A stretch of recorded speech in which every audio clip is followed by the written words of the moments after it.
ఇప్పుడు మనము చైతన్యము అందరిలో చూస్తుంటే అందరిలో భగవంతుడిని చూసినట్టే. ఎందుకని చెప్పానంటే చైతన్యం తప్పితే ఏమీ లేదు కాబట్టి. అయితే అంత్యకాలంలో తలుచుకోవాలని చెప్పనంటే భగవంతుడి నామస్మరణ చదవాలని చెప్పనంటారు. భగవంతుడి నామస్మరణ అని చెప్పనంటే అది సద్గుణ ఉపాసన అవుతుంది, ఇదేమో నిర్గుణ ఉపాసన అవుతుంది. ఇప్పుడు అందరిలో మీరు చెప్పేదాని ప్రకారం అందరిలో చైతన్యం చూసి అందరినీ పరమాత్మగానే చూస్తే విశ్వం మొత్తం వ్యాపించింది పరమాత్మే కాబట్టి ఆ భావం స్థిరపడేటట్టుగా అట్లా చేయాలా, లేకపోతే నామంతో కంటిన్యూస్ గా చేసుకునేటట్టు అయితే మనకి చివరిలో అంత్యకాలంలో అది దొరుకుతుందా? ఈ రెండు విషయాల మధ్య డౌట్ వచ్చి మిమ్మల్ని అడుగుతున్నాను. తప్పులుంటే మన్నించండి సార్. ఏం లేదు ఈ రెండు చెప్పినయే. మనకి అందుకోవటానికి మనకి ఆ పైన చిటారు కొమ్మలు ఉన్నదాన్ని అందుకోగలిగితే మరీ మంచిదే.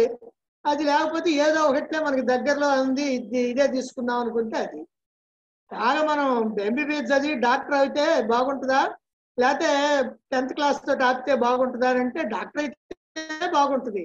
కానీ అవకాశం లేనివాడు ఏం చేస్తాడు? సీట్ లేకపోతేనో డబ్బులు లేకపోతేనో దాంతోనే పడి ఉంటాడు.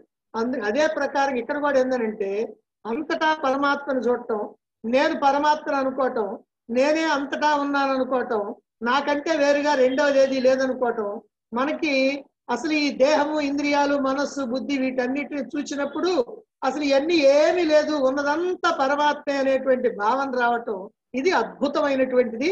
ఇది మనకి జీవించి ఉన్నప్పుడే రావాలా, దాన్ని జీవన్ముక్తి అంటారు. ఈ జీవన్ముక్తి వచ్చినటువంటి వాడు అసలు ఏమి తలుచుకోవటం అనే మాటే లేదు. రెండోది ఏంటంటే ఈ జీవన్ముక్తి కోసం ప్రయత్నం చేసేవాడు ఉన్నాడు. అంటే ఇప్పుడు మనం అన్నమాట అంటే మోక్షం కోసం ప్రయత్నం చేసేవాళ్ళు.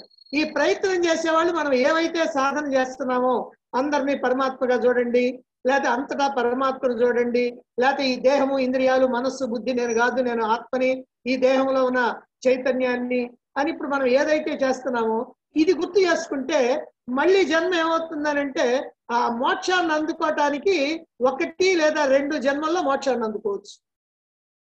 ఇది ఏది లేదు, అసలు ఏ వేదాంతం వెళ్ళా, ఎవరికి ఏమి తెలియదు, ఊరికే రామ రామ కృష్ణ కృష్ణ అనుకునే వాళ్ళు ఉన్నారు. వాళ్ళు చివరికి రామ కృష్ణ అని అనుకుంటే చాలు, వాళ్ళకి ఎంతకంటే తెలియదు కదా, అది అనుకుంటే సరిపోదు. అదే అప్పుడు ఏమవుద్ది, వాళ్ళు 10 జన్మల్లోనో 5 జన్మల్లోనో 8 జన్మల్లోనో వాళ్ళు కూడా చిన్నగా క్రమక్రమంగా ఎలివేట్ అవుతుంటారు. అది అంతేగాని ఇలాగ అనుకోవాలనేది రూల్ ఏమి లేదు. మన స్థితి ఏదో దాన్ని బట్టి ఉంటుంది మనం అనుకునేది.